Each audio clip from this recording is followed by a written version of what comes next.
Y como un buen rey de Israel, lo primero que él quería hacer era llevar el arca donde vivía la presencia de Dios en ese tiempo de vuelta al templo. Entonces él decide armar, escúchenme, era toda una fiesta que David iba a armar para llevar el arca de vuelta al templo. Entonces David reunió a su equipo de trabajo y les dijo: tenemos que prepararnos para uno de los eventos más importantes que voy a hacer como rey. Voy a agarrar el arca del pacto y la voy a llevar de regreso hacia el templo, hacia donde pertenece. Entonces, para eso necesito los mejores trompetistas, necesito el director de la orquesta más grande, necesito los bailarines más adecuados. Él andaba buscando lo mejor. Él andaba buscando que fuera una gran fiesta. Entonces él mandó a llamar a todo el pueblo y le dijo: vamos a ir a traer el arca y lo vamos a hacer juntos. Cuando él ya tenía todo planeado, ya se había reunido con su grupo de trabajo, él decidió tomar a los mejores para los puestos más importantes. Como no vamos a ir ahí porque no tenemos tiempo, se los voy a contar yo. Él mandó a llamar a uno de sus valientes más fuertes que él tenía para cuidar el arca. Ustedes recordarán que en esos tiempos no habían carros, habían carretas. Entonces el arca era una pieza de oro bastante sólida y la carreta podía tambalear y caerse. Entonces David dijo: voy a necesitar al más fuerte de mis valientes para que vaya al lado del arca, y si algo sucede, él va a estar ahí para sostenerla. Entonces vamos a llamar a este primer valiente Mr. Músculos. Él mandó a llamar a Mr. Músculos. Pero también necesitaba algo más. Necesitaba alguien que dirigiera toda la fiesta, que fuera delante de todas las personas como una especie de director y que fuera danzando, que fuera animando a las personas. Entonces, imagínense, animar a todo un pueblo en una caminata de casi una hora. Nosotros, después de caminar 15 minutos, nosotros ya estamos cansados, ya estamos con la lengua de fuera. Ahora imagínense por casi un día dirigir a todo un pueblo en una caminata. El tipo tenía que tener una gran simpatía. Tenía que ser experto en lo que hacía. Entonces vamos a llamar a este Mr. Simpatía. Vamos a ponerle nombre a estas dos personas en las cuales David había confiado este trabajo de llevar el arca de regreso al templo. La fiesta empezó y todo iba bien. Todos parecían felices de que al fin el arca volvía a donde pertenecía. En uno de esos lugares donde las calles no eran muy buenas, la carreta pareció tambalear, tal y como lo habíamos predecido. Y cuando la carreta tambaleó, el arca parecía que se iba a caer. Imagínense, el arca del pacto iba a caer en suelo que está sucio, donde la presencia del Señor se supone habitaba, iba a caer en el suelo. No podían permitirlo. Pero tranquilos, ahí estaba Mr. Músculo, que él era lo suficientemente fuerte para detener que eso sucediera. Entonces, cuando eso sucedió, Mr. Músculo hizo gala de su cuerpo y la tocó para detenerla. Pero nadie contaba con lo que iba a suceder cuando la tocó. Murió. Cuando Mr. Músculo intentó detener el arca y la tocó, el fuego del Señor quitó su vida y murió. De repente, la fiesta se tornó en un silencio rotundo y frío como el que está ahorita. Y nadie sabía qué había sucedido. De repente todos voltearon a ver a Mr. Simpatía para saber qué es lo que debían de hacer. Mr. Simpatía, ¿qué va a hacer? ¿Qué nos va a decir ahora que digamos? Mr. Simpatía no pudo con eso. No pudo con ver a ese hombre siendo muerto por tratar de ayudar. No hubo nada que él podía hacer. Se volvió loco. El siguiente en volverse loco y en decepcionarse fue David. La Biblia dice que él se decepcionó tanto que dijo, ¿saben qué? Ya nadie toque el arca. La vamos a dejar aquí cerca de la casa de esta persona y nadie la vuelva a tocar. Estoy yo intentando hacer las cosas bien y uno de mis mejores soldados muere. David se ha de haber preguntado, pero Señor, estoy tratando de hacer tu voluntad, ¿verdad? Estoy tratando de ser obediente, ¿verdad? Y tú me pagas con la muerte de uno de mis mejores soldados. Y así sucedió. David dejó el arca en la casa de esa persona, la cual, al el arca estar ahí algunos días, su casa fue muy bendecida. Dice la Biblia que esa persona empezó a prosperar porque el arca del pacto, la presencia del Señor estaba ahí. Entonces al David escuchar eso, fue y preguntó, pero ¿por qué está pasando esto? ¿Por qué él sí puede tener el arca y prosperar? Y el Señor con mucha misericordia le dijo, es que David, te equivocaste. Sí, tú estabas tratando de hacer las cosas bien, pero David, no se trata sobre lo que tú quieras hacer o como tú lo quieras hacer. Se trata como yo ya he dicho que se debe de hacer. ¿Y cómo se debe de hacer, Señor? En el libro de Levíticos está escrito, David, cómo se debe de servir al Señor, cómo se debe de trasladar el arca. Y la manera en cómo se debe trasladar el arca, David, es que cada 6 pasos me vas a hacer un sacrificio, me vas a hacer un altar donde vas a adorarme. Y no quiero a Mr. Músculos, ni a Mr. Simpatía, ni a los mejores trompetistas, no quiero a nadie de ellos, David. Quiero a los levitas y a los sacerdotes cargando el arca. No quiero la mejor de las carretas, quiero a los levitas y en sus lomos cargando el arca. Esa es la manera como yo he escrito que el arca debe de ser trasladada. Esa es la manera en cómo yo he dicho, David, que me vas a servir y me vas a honrar. ¿Y qué tiene que ver con nosotros esto? Es que nosotros a veces nos comportamos como David. Queremos sobreescribir nuestro propio libro de cristianismo. Queremos poner más reglas o queremos quitarle algunas reglas, las cuales nosotros creemos no son muy necesarias. A veces nosotros queremos decir que la Biblia dice una cosa cuando no es lo que la Biblia dice. A veces nosotros creemos nuestros mismos engaños. Entonces, esta historia nos recuerda a tener cuidado con el engaño de querer hacer a Dios a nuestra conveniencia y peor aún de querer mostrar a Dios a otros de una manera que les guste solo para que ellos nos aplaudan. Cuando Dios ya ha dicho cómo se le debe de honrar, cómo se le debe de obedecer, no hay ninguna otra manera que como Él dice. Y esto es lo que está sucediendo en nuestra historia, en la historia que vamos a leer hoy en los Gálatas. Como les recuerdo, los fariseos o los judaizantes, para mí son lo mismo. Hay alguna corriente que creen que sí eran fariseos, otros que creen que eran judaizantes, otros que creen que eran cristianos judaizantes. No importa. A esas personas que querían engañar a los gentiles recién convertidos habían llegado, como ya les he dicho antes, a decirles que ellos tenían que hacer obras. Entonces, una de las mentiras, y para mi gusto, una de las más grandes que les dijeron, era que el espíritu que ellos habían recibido había sido porque ellos estaban haciendo obras. Y que si ellos querían seguir recibiendo más del espíritu, ellos tenían que seguir haciendo más obras.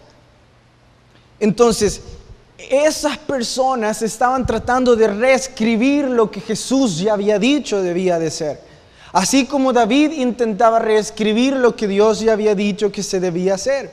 Así como nosotros algunas veces tratamos de reescribir lo que Jesús ya dijo que debemos de hacer. Entonces, ¿qué debemos de hacer? Vayan conmigo hacia Gálatas capítulo 3. En nuestro estudio de hoy, el engaño. Vamos a leer la esencia del gran engaño que los judaizantes hicieron sobre los de Gálatas. Cuando tienen Gálatas 3, se ponen de pie conmigo solo para reverencia a la Biblia y a la lectura.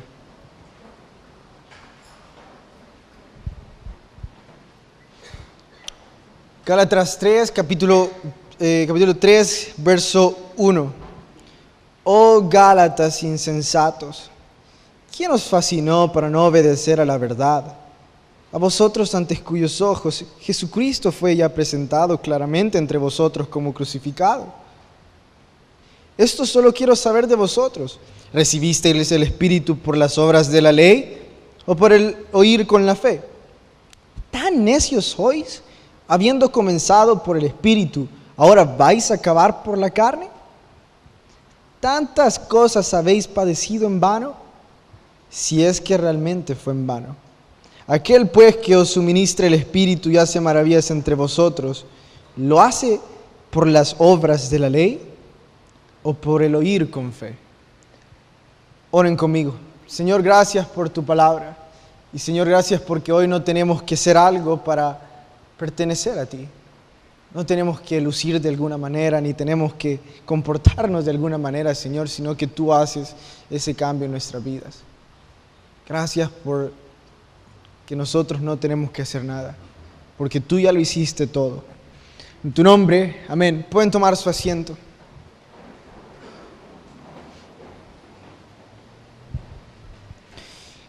Hay una historia bastante famosa que se contaba en la iglesia primitiva. Ahora vamos a regresar a nuestra serie de estudios de Gálatas. Olvidémonos de David y ahora regresemos a nuestra historia de Gálatas. Estamos en la época de la iglesia primitiva. Jesús murió, resucitó y envió a los discípulos a esparcirse. Los discípulos fueron misioneros en muchas áreas. La iglesia de Jesús, de Cristo, empezaba a crecer. Entonces había una historia que era bastante escuchada por la mayor parte de gentiles y por casi toda la iglesia primitiva, porque esa historia trajo mucha esperanza para aquellos que creían que no merecían la salvación, que no merecían ser llamados cristianos, para aquellos que alguna vez fueron juzgados por personas muy religiosas, que les dijeron tú no eres suficiente o tú eres muy pecador. Esta historia los llenaba de esperanza. ¿Y qué es esa historia? Bueno, esa historia está en Hechos 10. No vamos a ir hasta ahí, se las voy a contar yo rápido. En Hechos 10 está la historia cuando Pedro recibe una visión y Cornelio le ayuda a recibir el mensaje de esa visión. Y hay muchos más detalles, pero esto es lo más importante. Pedro empieza a contar lo que él había vivido, lo que había visto. Y lo primero que Pedro dice en su discurso es: ahora entiendo que Dios no hace excepción de personas. Cuando los gentiles escucharon eso, sus ojos se abrieron, sus oídos se abrieron y pusieron más atención, porque ellos todo el tiempo se habían sentido como que si no eran merecedores de lo que Dios traía en sus vidas. Entonces dice Pedro: ustedes gentiles y ustedes judíos son lo mismo delante de Jesús. Ustedes pecadores, ustedes poquito pecadores, ustedes nada pecadores, son lo mismo delante de Dios. Los ama de la misma manera. Ahora lo entiendo, dice Pedro. Pedro siguió con su discurso y su discurso estaba lleno de poder y de amor, especialmente de amor, mucho perdón. Los que lo escuchaban no solo eran judíos que querían saber qué era lo que Pedro hablaba, sino también eran gentiles. Pedro quizás estaba hablando a una congregación como esta en la que estamos hoy. Digamos que los judíos son todos aquellos que vienen a la iglesia 7 días a la semana. Los judíos son aquellos que están involucrados en 4 ministerios. No es que les esté denigrando y que les esté tratando mal, solo estoy diciendo, ustedes son buenos cristianos. Y vamos a hablar que los gentiles son quizás los que todavía no sirven, los que todavía no están muy involucrados, los que están recién llegando a la fe. Y de repente escuchan a Pedro que dice: todos aquí somos iguales. Y Dios nos ama a todos por iguales sin importar las obras que ustedes y yo hayamos tenido. Y voy a leer estos dos versos porque puedo yo quitarle mérito a la Biblia sobre lo que dice. Mientras aún hablaba Pedro estas palabras, el Espíritu Santo cayó sobre todos los que oían el discurso. Y los fieles de la circuncisión que habían venido con Pedro se quedaron atónitos de que también sobre los gentiles se derramara el don del Espíritu Santo, porque oían que hablaban en lenguas y que magnificaban a Dios. Escúchenme lo que sucedió mientras Pedro estaba diciendo esto a una congregación quizás como esta. El Espíritu Santo cayó sobre todas las personas, sobre los gentiles, sobre los que no están muy involucrados, sobre los que no se sienten que son cristianos, sobre todos, sin importar sus pecados, sin importar su apariencia, sin importar nada. El Espíritu Santo cayó y ellos empezaron a hablar algo que ellos no entendían. Su espíritu estaba siendo lleno, su espíritu se sentía bien. Entonces ellos de repente decían: Dios, tú eres grande. Dios, gracias porque tú me has dado perdón. Sus caras han de haber cambiado. Después de traer todo el estrés del trabajo, todos los problemas, sus caras cambiaron y parecían personas nuevas. Entonces los que venían con Pedro, de los de la circuncisión, aquellos que no querían a los judíos, se quedaron atónitos porque dijeron: el Espíritu también puede venir sobre los gentiles. El Espíritu también puede hacer maravillas en los gentiles. Eso era algo increíble en la iglesia primitiva, porque durante mucho tiempo se creyó que los gentiles no eran dignos de recibir el Espíritu. Entonces, ustedes todos acá, ahora sí poniéndonos en nuestra realidad, todos acá somos gentiles. Todos acá, bueno, no sé si hay algún judío, discúlpeme, si hay algún judío, bueno, usted no. Pero en caso de que no hubiera ningún judío, que es lo que yo creo, todos acá somos gentiles, no somos parte del pueblo de Dios. Ahora bien, esta historia dice que el Espíritu puede venir sobre nuestras vidas y hacer grandes cosas en ella, sin importar de dónde somos, cómo lucimos o quién somos. Por ello, a los gentiles en ese tiempo les encantaba escuchar esta historia. Se sentían llenos de esperanza, llenos de fe, porque decían: a ellos les sucedió, a mí también me puede suceder. Yo quiero que me suceda a mí. Y no solo era una historia, sino que también era una realidad. Los gentiles estaban empezando a vivir maravillas por medio del Espíritu. Personas como Tito estaban cambiando sus vidas. Personas como Timoteo estaban siguiendo a Jesús de una manera radical. Y los otros gentiles veían eso. ¿Cómo es que ellos viven tan libres? ¿Cómo es que ellos viven tan felices? Y ellos tenían la esperanza de que ellos también podían alcanzar eso. Eso era el contexto de esta época. Ahora bien, los fariseos, los judaizantes, los de la circuncisión, como ustedes les quieran llamar, los malos de la película, o como le decimos en nuestras series, los que eran parte de los acusadores, llegaron donde estas personas gentiles que acababan de creer en Dios. Llegaron donde los Gálatas y les dijeron: sí, ustedes recibieron el Espíritu, pero si ustedes quieren mantener el Espíritu en sus vidas, tienen que hacer todas estas obras de la ley. Sí, ustedes han escuchado que el Espíritu vino y gracias a ello pudieron hablar en lenguas. Pero para que eso suceda en sus vidas, ustedes tienen que cumplir todas estas reglas. Tienen que venir uniformados a la iglesia, tienen que vestir de una manera buena, tienen que cortarse el pelo de otra manera, una serie de cosas. Y Pablo es ahí donde les dice: oh Gálatas insensatos, ¿quién os fascinó con esas cosas? ¿Ustedes recibieron el Espíritu por las obras que hicieron o por la gracia de Dios? Díganme, ¿quién les dio el Espíritu? ¿Las obras que ustedes intentaban hacer? ¿O Jesús? ¿O la fe que ustedes tienen en Jesús?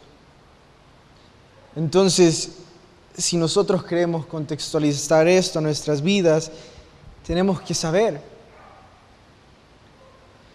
tenemos que tener cuidado con ser engañados. El engaño era que ellos habían recibido el Espíritu no por fe, sino que por obras. Ahora ellos querían hacer obras para seguir recibiendo más del Espíritu. Esto es algo común en los humanos. Querer manipular la situación para buscar el favor de Dios o de los hombres. Voy a repetirlo. Esto es algo común entre los humanos, que a veces buscamos manipular situaciones para buscar el favor de Dios o peor aún, de humanos. Un ejemplo rápido para pasar a este punto. Piensen en la publicidad. Las personas que estudian publicidad, su trabajo es aprender cómo manipular el entorno de las personas para hacerles creer que ellos necesitan comprar algo o que deben ir a un lugar. Ellos aprenden a manipular imágenes, vocablos. Ellos son expertos manipulando. ¿Quieren una prueba? ¿A quién no le gustó el anuncio de Digicel? Eso era lo que ellos querían. Que las personas pasaran hablando de Digicel todo el mes. Claro, es una falta de respeto, graciosa, pero al fin falta de respeto. Pero ellos consiguieron lo que andaban buscando. Que Digicel volviera a estar en la boca de ustedes y de mí. Tanto que ahora yo le estoy haciendo propaganda. Imagínense. Entonces, los publicistas se encargan de eso. Esa es la prueba de que los humanos caemos fácilmente ante las manipulaciones de otros y que también los humanos nos gusta manipular situaciones. Entonces, nosotros tenemos que vivir a la expectativa de no ser engañados. ¿Y cómo se hace eso? Eso es lo que hoy vamos a estudiar a través de lo que Pablo nos quiere enseñar o que le enseñó a los Gálatas y Jesús quiere hablar a nuestras vidas. Pero antes, solo como censo, por favor, sean muy honestos. Hice esta pregunta con los estudiantes del colegio y gracias a Dios ellos fueron muy honestos, algunos demasiado honestos, pero al fin honestos. ¿Cuántos aquí han ido a una fiesta de 15 años? Levanten su mano. ¿En serio? Yo creí que todos iban a levantar su mano. Ok, bájenla. ¿A cuántos acá les gustan las fiestas de 15 años? Levanten la mano. Ok. A ver, por favor, solo una persona. Ya levantaron la mano, así que yo vi quienes levantaron la mano. Entonces, ayúdenme. ¿Por qué les gustan las fiestas de 15 años? ¿Por qué? ¿Por el baile? ¿Por la comida? ¿Y quién dijo el baile? Ok, el baile y la comida. ¿Qué más? Por la quinceañera.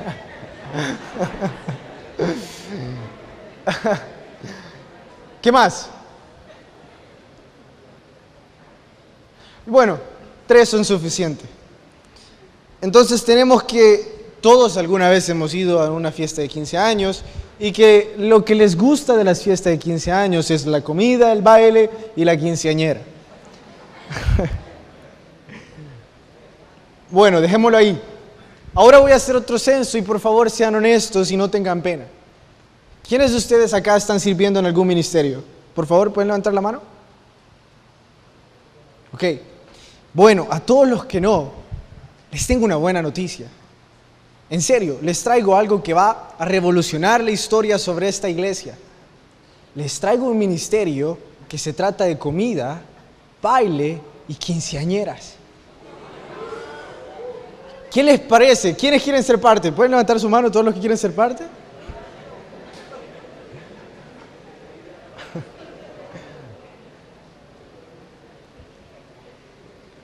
Sí,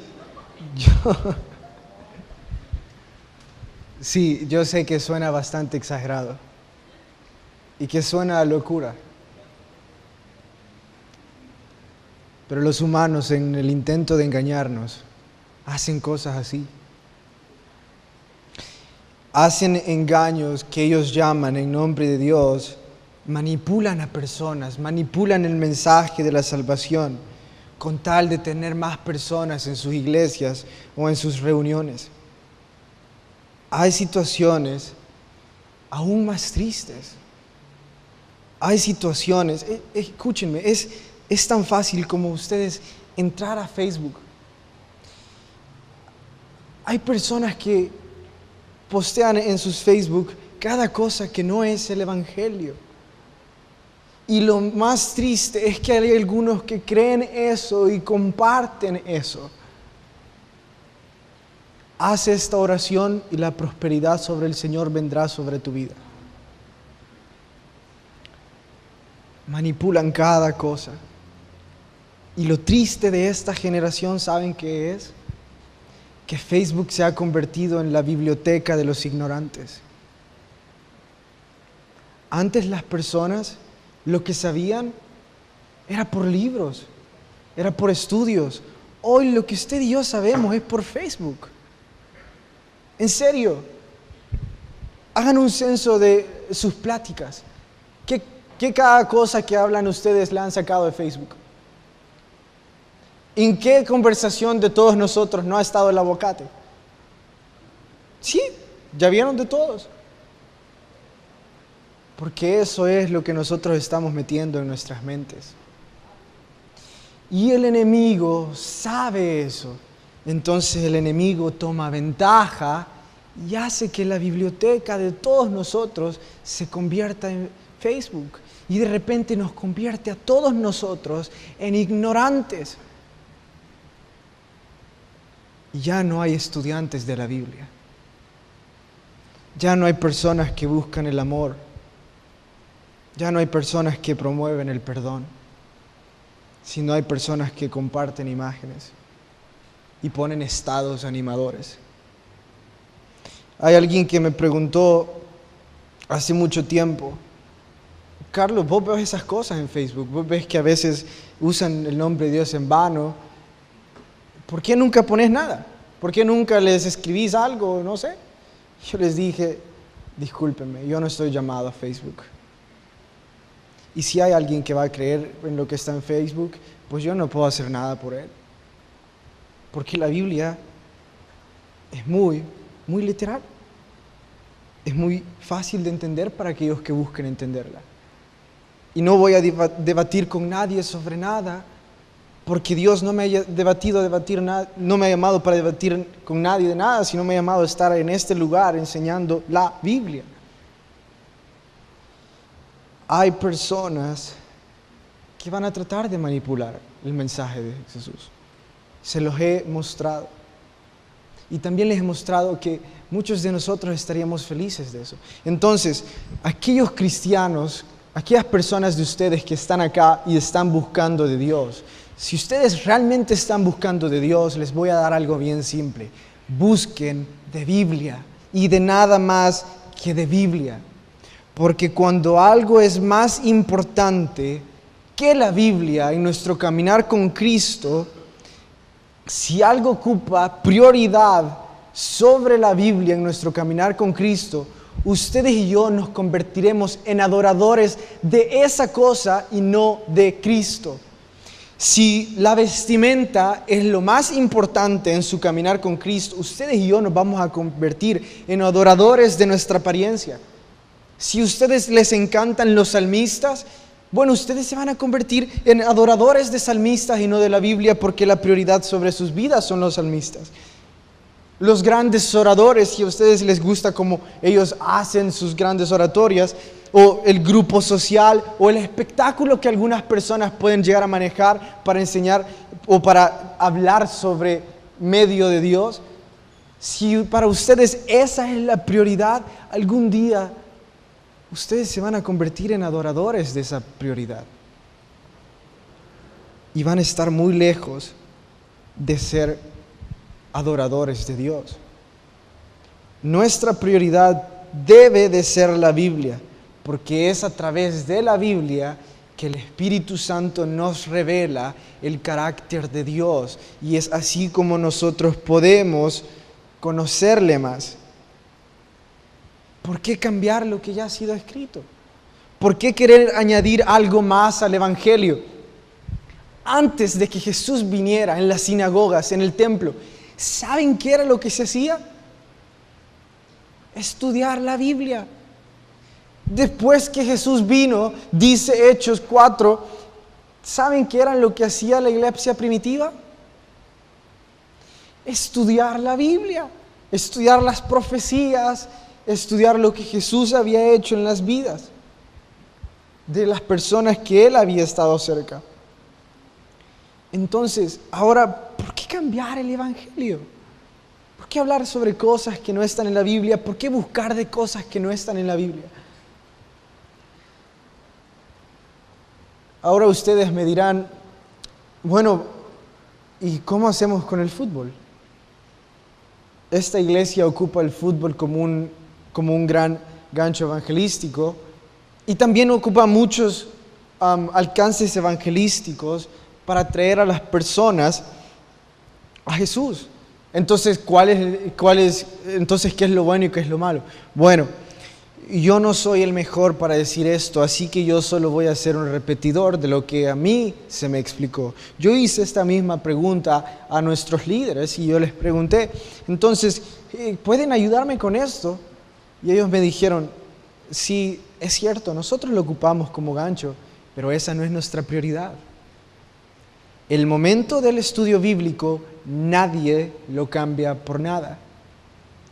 El momento del estudio bíblico es nuestra prioridad.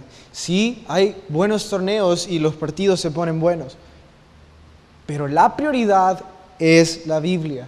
Sí, hay alcances evangelísticos. Nosotros llamamos a personas para venir a nuestros alcances, pero la prioridad es enseñar la Biblia. El problema redunda en lo mismo siempre. El corazón del hombre. ¿Qué es lo que busca hacer el hombre? ¿Enseñar la Biblia o promocionar sus talentos? ¿Enseñar la Biblia o manipular a su sociedad? ¿Qué es lo que busca el hombre? ¿La Biblia o su beneficio? Entonces ellos me respondieron, no es lo de nuestra prioridad es la Biblia. Entonces, la verdad, yo me sentí un poco apenado por hablar que nuestra prioridad siendo la Biblia, cuando nuestra iglesia tiene tantos ministerios, y yo fui a buscar otros ejemplos. Y déjenme contarles dos. Uno es de Chuck Smith. Él fue el fundador de Calvary Chapel, es el movimiento del cual nosotros somos parte como iglesia. Y otro se llama Greg Laurie, el cual también es parte del movimiento de Calvary Chapel y es una de las iglesias más grandes de Estados Unidos. La iglesia de Chuck Smith empezó porque él fue uno de los pocos pastores en su época que dejaba entrar a surfistas al culto siendo surfistas, con su pelo largo y su pelo desordenado, con sus chores, con sus chancletas, sus camisas. Incluso dejaba a los hippies entrar como hippies. Él no les decía nada. Entonces, ¿por qué? ¿Por qué, Chuck Smith? ¿Por qué eras tan desordenado? Chuck Smith responde, porque mi prioridad era la Biblia. Lo que yo quería enseñar era la Biblia. Yo no quería que las personas se vistieran de una manera o que lucieran de una manera. Yo quería que ellos escucharan la Biblia, y si la Biblia les decía que lucieran o que hicieran algo, iba a ser la Biblia, no yo. La convicción la trae el Espíritu. La otra es de Greg Laurie. La iglesia de Greg Laurie creció porque él hacía pequeños conciertos antes de su estudio bíblico. Pero escuchen esto. Sus conciertos eran de uno de los grupos de adoradores más grandes que ha existido. Se llamaban Maranatha Music. Fueron los que compusieron una cantidad de himnos de la iglesia de las iglesias en Estados Unidos. Entonces, las personas cuando iban, sí, ellos iban a escucharlo, pero ellos aprendían a adorar mientras ellos lo hacían. Porque los que dirigían eso eran grandes adoradores. Y esas iglesias crecieron porque ambas tenían como prioridad la Biblia. Y ellos no buscaron manipular nada, no buscaron enseñar nada que no estuviera en la Biblia. Ellos simplemente enseñaban la Biblia. Ahora bien, los que ya creemos en Dios, cristianos que buscamos a Dios, ustedes y yo debemos de tener mucho cuidado con eso. Mucho cuidado con algún día desmayar o desesperarnos y decir, yo no estoy viendo ningún cambio en mi vida. Yo siento que estoy tratando de hacer las cosas bien, pero no hay nada que suceda en mi vida. Tranquilos. Ya vamos a llegar a esa parte. Ahora bien, tengo que dirigirme a otro grupo de personas también. Al grupo de personas que viene por cualquier otra cosa que no es la Biblia.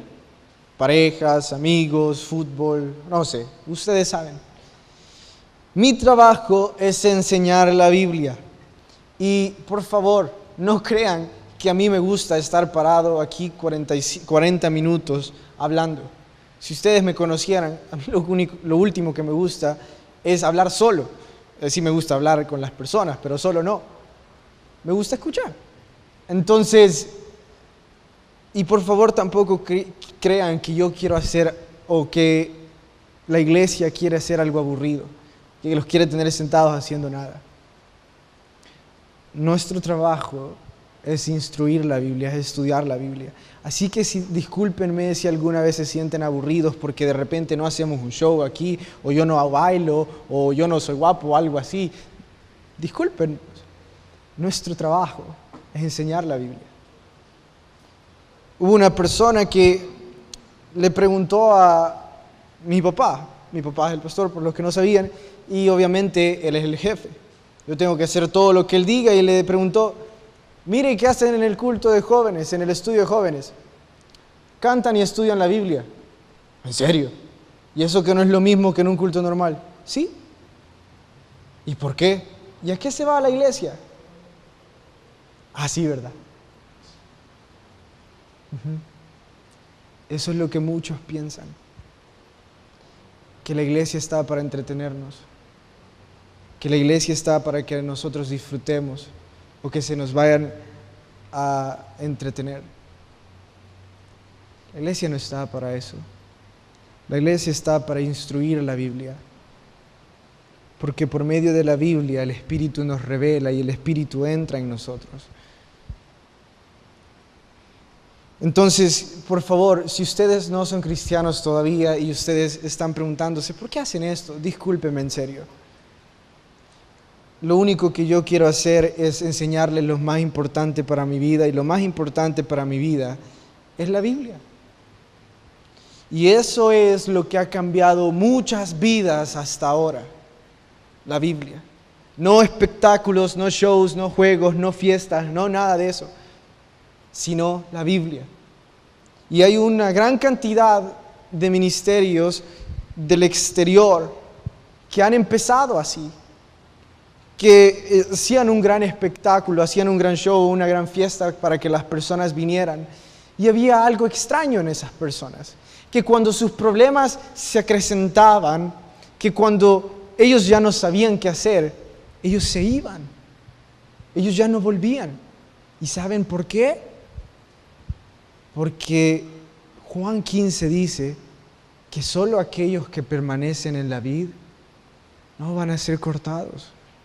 Solo aquellos que estudian la Biblia van a permanecer en Jesús. Por eso es de que muchos son los llamados y pocos los escogidos.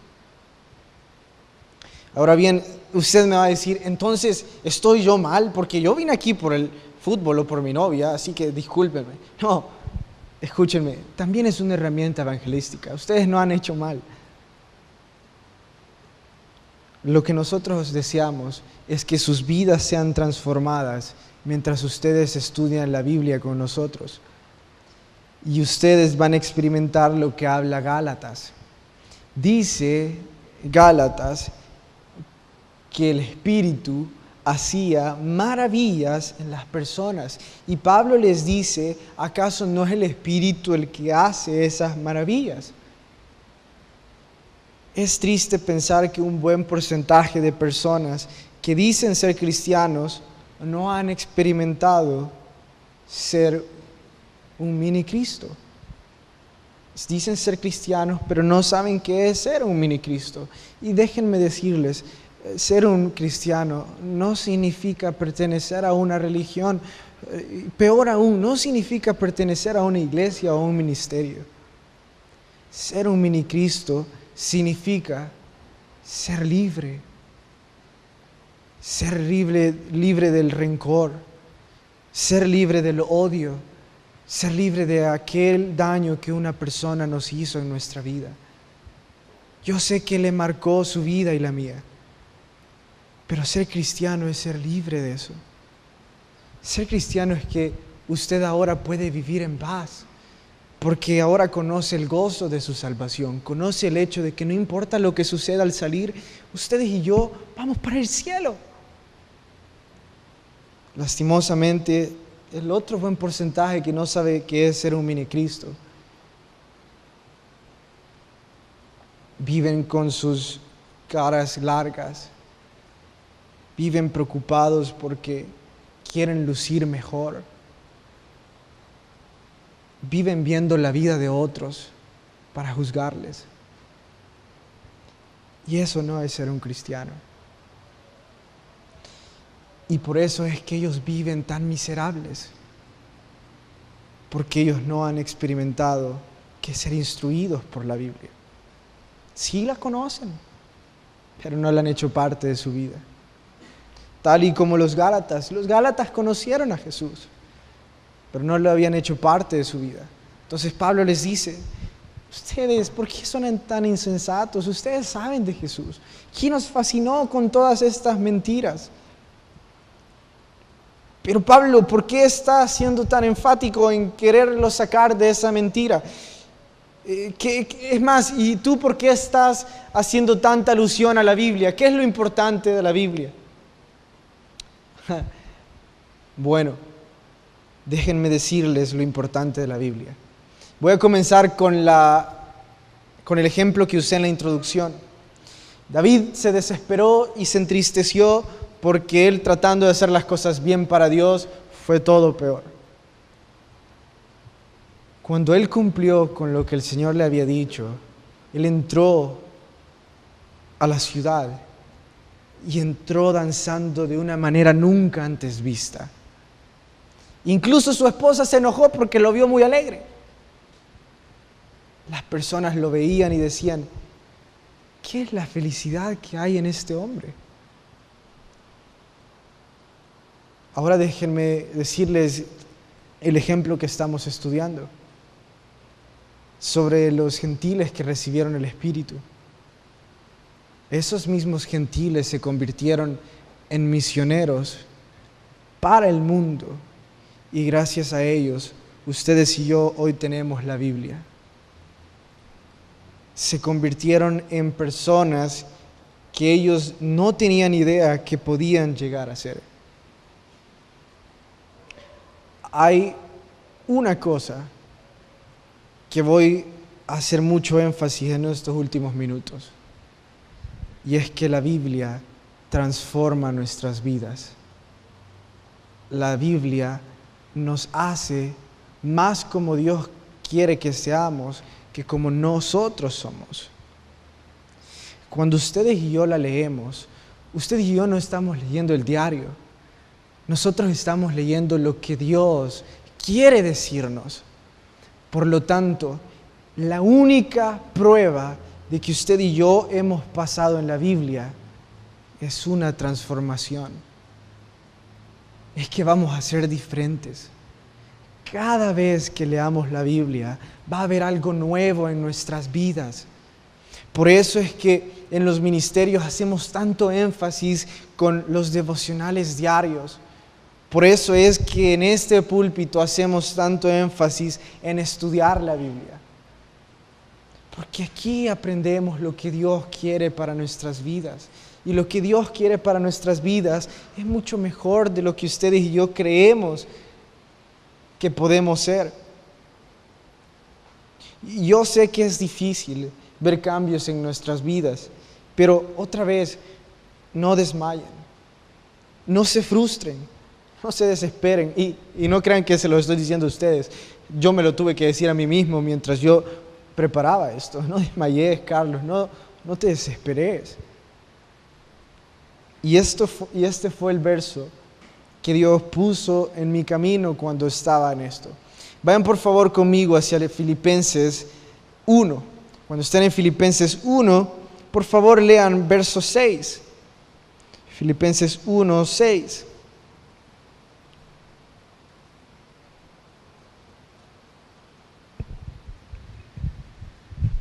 Filipenses 1, 6.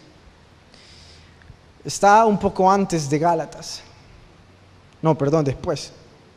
Un poco después de Gálatas. ¿Amén?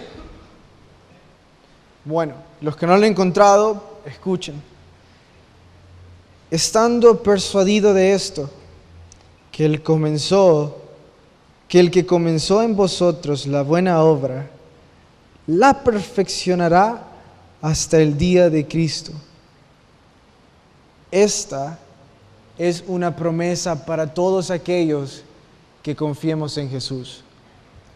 Jesús comenzó una nueva y buena obra en sus vidas y en las mías.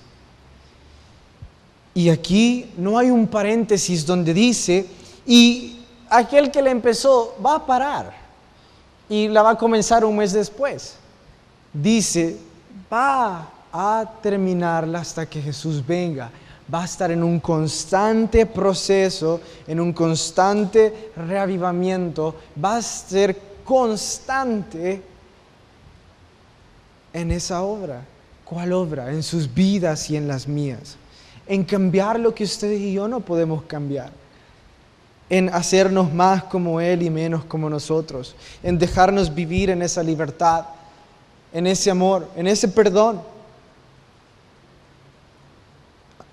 Yo quisiera pasar aquí a muchos ejemplos de eso. Yo sé que algunos de ustedes creen que no les conozco o que casi no les hablo, pero yo les he visto. Les he visto entrar, les he visto cómo sus caras lucen y cómo se ven de diferentes. La manera en cómo ahora saludan, la manera en cómo ahora buscan servir. Es diferente y me encantaría pasarles aquí el púlpito y que ustedes dijeran a todas las personas que están acá, Dios ha hecho un trabajo en mi vida poco a poco. Esto era lo que yo era antes y esto es en lo que Dios me está convirtiendo. Esta es la nueva persona que Dios ha hecho en mí. Como lo hablamos el sábado pasado. Muerte al viejo hombre, vida nueva. Ahora bien, también nos fijamos que en Gálatas Pablo hace mucho énfasis al Espíritu. ¿Por qué Pablo hace mucho énfasis en el Espíritu? Pablo va a pasar hablando del Espíritu en el capítulo 4, 5 y 6. En algunos versos, y esos versos serán muy importantes. Pero esta es la importancia para sus vidas y la mía. El Espíritu es el que trae convicción a nuestra vida y nos enseña. Yo podría ser el mejor de los oradores, lo cual estoy muy lejos de serlo. Yo podría traer el mejor de los mensajes. Pero escuchen esto, si el Espíritu no entra en sus corazones y les trae convicción, les trae un deseo de cambio, nada en este mundo va a poder cambiar sus corazones. Entonces, lo que ustedes sienten al momento del llamado, de querer recibir a Dios, no soy yo y no es la persona que les está preguntando. Es el Espíritu que les está diciendo, es tu momento para ser libre, es tu momento para cambiar tu vida. Entonces los que ya tenemos el Espíritu, Esas veces que nosotros estamos a punto de cometer un pecado, esas veces que nosotros estamos a punto de tomar una mala decisión y de repente nos sentimos, es que quizás eso no está bien, o de repente nos sentimos mal al respecto. Bueno, déjenme decirles, es el Espíritu. Nadie nos puede hacer cambiar de opinión. Nadie. Nadie puede manipularnos de tal manera que nos van a hacer cambiar de opinión, tal vez unos momentos, pero no de por vida. Solo el Espíritu. Entonces, ¿qué significa si los que están escuchando el llamado a ser salvos dicen no? O los que ustedes y yo que estamos escuchando lo que el Espíritu dice debemos de hacer o dejar de hacer y nosotros no estamos, y nosotros decimos no. Ustedes están negando al Espíritu. Están negando a que, como dice Gálatas 5, el Espíritu haga maravillas entre vosotros. Cambie por completo nuestras vidas. El enemigo ha tramado todo este engaño, toda esta manipulación, para que en lo último que usted y yo pensemos es en la Biblia y en el Espíritu. Para que nosotros nos dejemos guiar por espectáculos, para que nosotros nos dejemos guiar por sociedades y no por la Biblia, porque el enemigo sabe que el día que usted y yo dejemos que la Biblia entre en nuestro corazón, ese día va a cambiar nuestra vida. Y el enemigo no quiere eso. Así que el tema fue el engaño. Ya no es más engaño porque ustedes ya saben. La Biblia va a hacer un cambio en sus vidas. El Espíritu les va a revelar la Biblia. Y si ustedes dicen, a veces no lo entiendo, por favor, acérquense a alguno de sus líderes o escriban a la página y nosotros vamos a estar felices de ayudarle. Nosotros vamos a estar felices que el Espíritu y la Biblia empiecen a hacer cambios en sus vidas. Pero es decisión suya y mía si vamos a escuchar o vamos a seguir siendo engañados.